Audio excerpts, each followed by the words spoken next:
monsieur, bonsoir. Vous suivez le journal Info Pacifique. Bienvenue.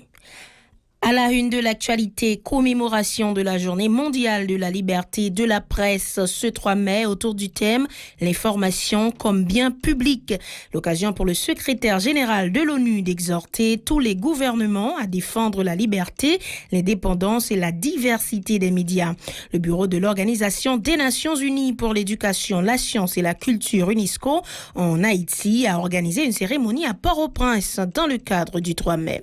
L'occasion pour le secrétaire général de l'Observatoire du numérique en Haïti au BNH, Ludwig Jean-Paul, d'évoquer le développement de la technologie numérique dans les médias et ses problèmes inhérents. Le président de l'Association des médias haïtiens ANMH, Jacques Sampeur, rappelle le 4e pouvoir confié à la presse à l'occasion du 3 mai. Les médias ont leur rôle à jouer dans la construction d'une société démocratique, souligne le responsable de la ANMH. Des citoyens de la capitale saluent le travail des journalistes à l'occasion du 3 mai. Ils préconisent le respect du code déontologique par les membres de la corporation.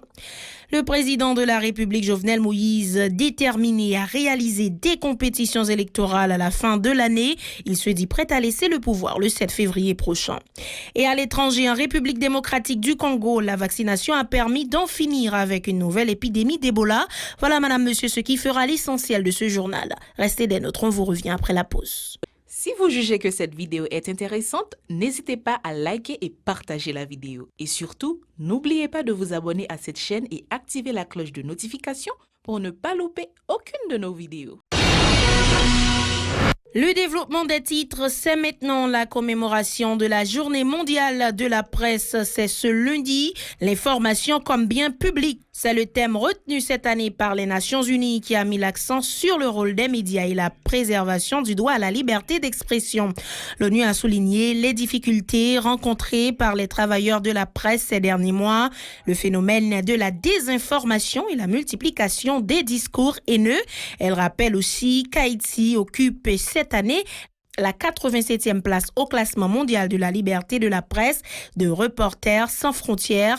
Elle a perdu 4 places par rapport à l'année précédente, une situation qui devrait interpeller tous les acteurs afin que l'accès à l'information comme droit fondamental puisse contribuer pleinement au renforcement de la démocratie selon l'Organisation mondiale.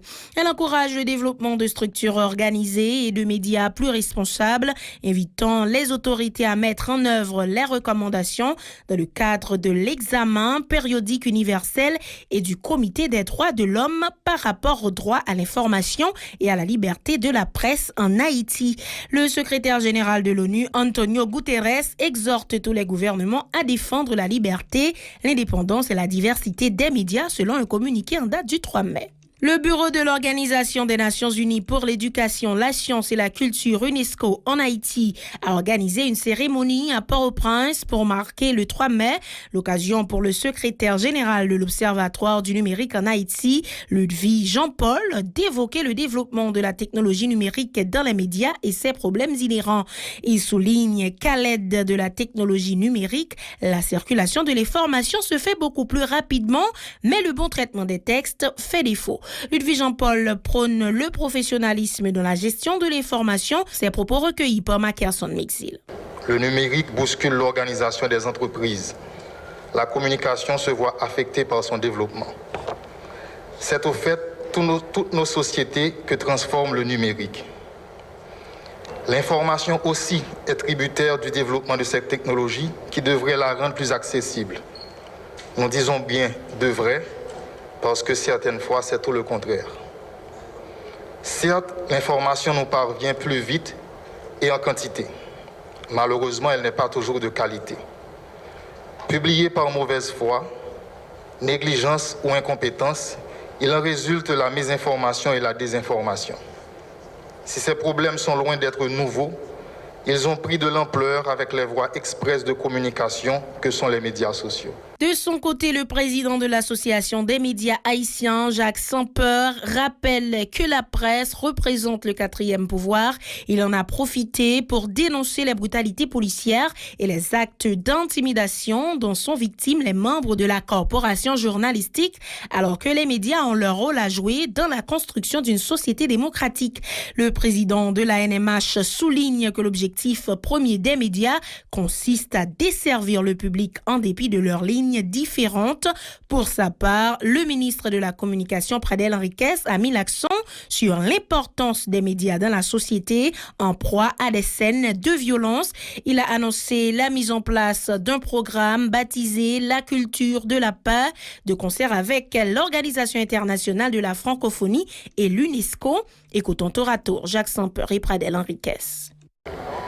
Malgré certains signes qui démontrent clairement que la presse n'est pas bien vue, malgré les brutalités policières, les journalistes ciblés, touchés par des projectiles en caoutchouc et réels, malgré toute forme d'intimidation, nous vous affirmons que les médias sont un pouvoir.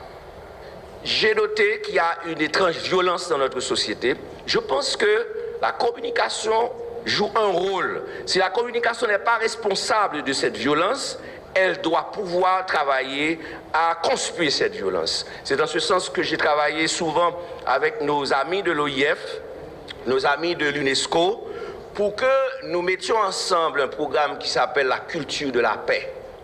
Présent à cette activité, le chef de la coopération de la délégation de l'Union européenne en Haïti, Aniceto Rodriguez Ruiz, a indiqué que cette structure défend 3 piliers au niveau de la communication qui sont la liberté de la presse, le droit à l'information et la sécurité des travailleurs de la presse. Pour lui, la mission des médias est clairement définie. Toutefois, il préconise un meilleur traitement de l'information mise en circulation en un temps record grâce aux technologies de la communication. La vérification de l'information, savoir distinguer la vraie de la fausse, reste la clé de voûte du journalisme, fait remarquer Aniceto Rodriguez au micro de Mackerson Mixil. Contrairement à ce que nous pouvions penser il y a 20 ou 30 ans qu'avec un tel flux d'informations, nous serions mieux informés, la réalité, c'est que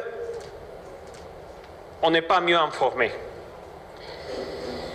Il faut séparer les grains de la paille. Il y a tout dans ce que nous trouvons aujourd'hui dans ces énormes flux d'informations.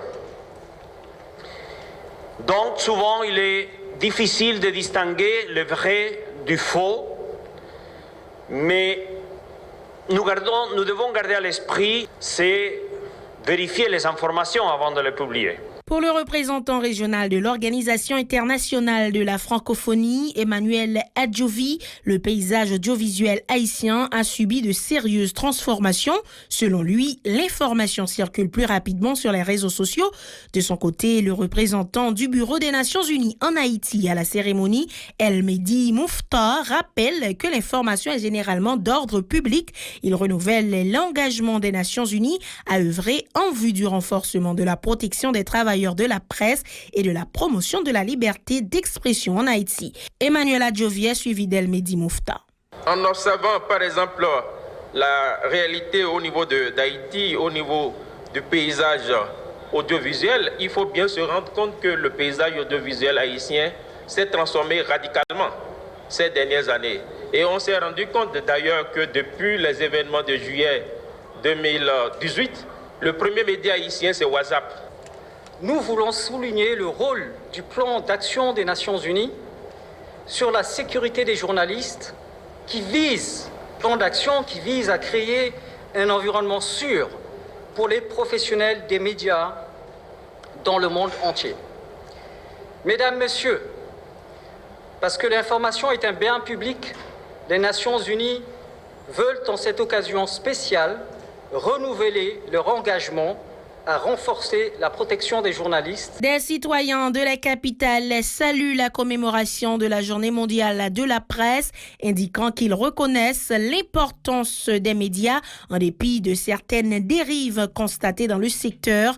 Ils admettent aussi que les membres de la corporation sont régulièrement sujets à une forte pression.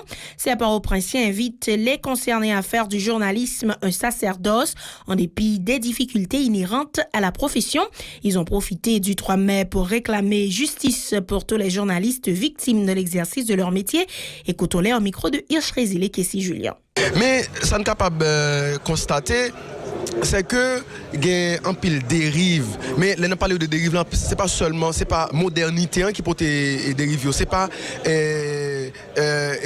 nouvelle technologie de l'information, de la communication qui peut dériver. Ça fait 30 ans que nous avons célébré une journée mondiale de liberté de la presse, une façon pour éviter, premièrement, responsable de l'État et réfléchir sur l'engagement pour garantir liberté de la presse, liberté d'expression, le droit à l'information. L'information comme bien public, c'est parler de nécessité pour qu'il y ait une bonne information qui a circulé, bonne information qui a circulé, pour une bonne information, nous demandons qu'il faut gagner bonne liberté de la presse. Donc, nous en liberté de la presse, pour gagner une bonne information, il faut que les journalistes soient libres pour aller chercher l'information, pour que pas gagner petit, il ne faut pas connaître un bon quartier que le ne pas aller parce qu'il y a un gang qui fait là. Il ne faut pas inquiéter sociale pour vos manifestations et la police qui a pas pour gaz lacrymogène. En outre, ces résidents affirment reconnaître l'utilité des réseaux sociaux qui facilitent la circulation de l'information. Ils appellent les usagers des médias sociaux à prendre pour boussole la déontologie journalistique. Ces habitants plaident par ailleurs en faveur du renforcement de la sécurité des travailleurs de la presse. Leurs propos. La presse, en général, c'est canal, c'est moyen que nous gagnons pour nous connaître ce qui a passé et pour nous informer nous en temps réel, pour la population qui vit de par le monde, connaître qui j'en sais pour eux. Et puis, si il y a des mesures pour prendre, sanitaires, sécuritaires, avec la presse, ça permet de nous arriver loin et plus rapide tout. Pas modernité qui peut dériver, c'est pas nouvelle technologie de l'information, de la communication qui peut dériver, mais c'est capable de dire son problème global de société. Même quoi que grand pile faut qu'a fait parce que les médias en ligne, ils arrivent à porter information beaucoup plus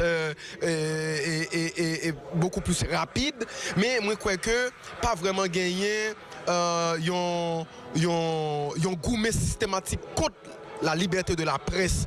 Je pense que l'important pour nous exprimer ça. Le président de la République, Jovenel Moïse, se dit déterminé à organiser des compétitions électorales à la fin de l'année pour renouveler le personnel politique du pays.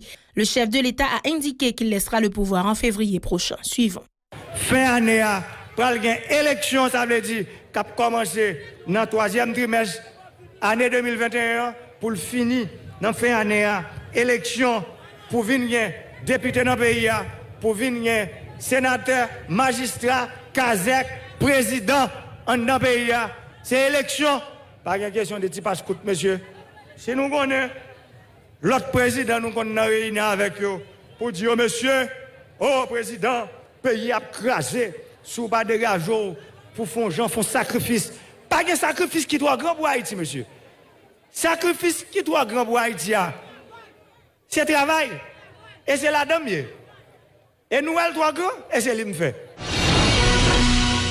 Et à l'étranger, en République démocratique du Congo, la vaccination a permis d'en finir avec une nouvelle épidémie d'Ebola.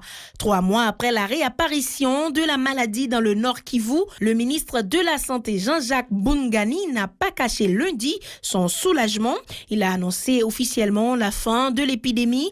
Le vaccin RVSV-Zebov, fabriqué par le laboratoire américain Merck Sharp & Dohme, MSD, a été utilisé pour prévenir la propagation de cette 12e épidémie, a indiqué le ministre.